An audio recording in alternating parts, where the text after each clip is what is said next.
जब भी आप एक गोदाम से दूसरे गोदाम में कोई जिन्स मुंतकिल करते हैं तो ये तमाम मुंतकलियों का इंदराज सिस्टम में होता है और जब भी आप चाहें आप सिस्टम से रिपोर्ट हासिल कर सकते हैं कि कौन सी जिन्स किस तारीख को किस गोदाम से किस गोदाम में मुंतकिल की गई है। मुंतकिलात की रिपोर्ट हासिल करने के लिए मेन मेनू में रिपोर्ट के सेक्शन में जाएं और रिपोर्ट्स की फहरिस्त में से बेटा अमवाल बेटा एसेट्स की रिपोर्ट पर क्लिक करें। इस हिस्से के खुलने के बाद सफ़े के ऊपरी हिस्से में मौजूद मेनू में से इंतकालात की रिपोर्ट ट्रांसफ़र्स रिपोर्ट पर क्लिक करें और आपको अपनी रिपोर्ट का बुनियाद मुंतखब करना होगा कि ये रिपोर्ट किस बुनियाद पर तरतीब दी जाए। अगर आप जिन्स की बुनियाद पर रिपोर्ट चाहते हैं कि एक ख़ास जिन्स की कितनी मिकदार कब और किस गोदाम से किस गोदाम मुंतकिल की गई है, यहाँ से इस ऑप्शन को टिक करें, फिर अपनी मतलूबा जिन्स का इंतखाब करें और मालूमात हासिल करने के लिए क्लिक करें।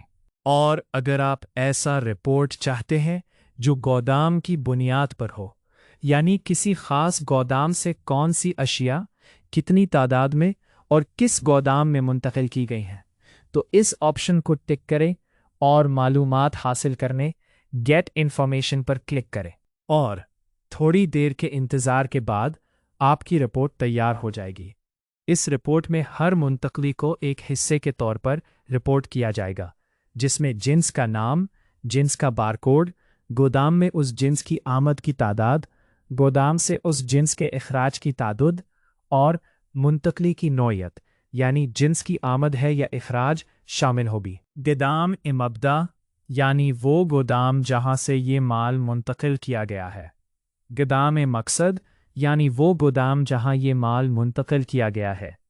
तामीन कुनंदा यानी वो शख्स जिससे ये माल ख़रीदा गया है। इसी तरह आप इस रिपोर्ट को अशिया के वज़न या फराहम कुनंदगान के लिहाज से तरतीब दे सकते हैं।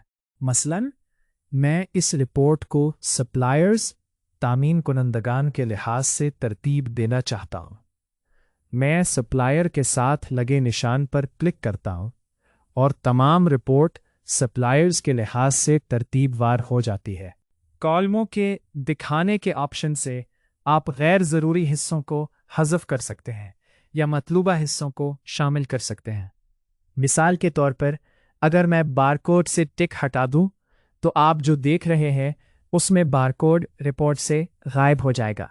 इसी तरह आप इस रिपोर्ट को एक्सेल फॉर्मेट में डाउनलोड कर सकते हैं। अगर आप चाहें तो रिपोर्ट को प्रिंट कर सकते हैं या पीडीएफ फॉर्मेट में महफूज कर सकते हैं।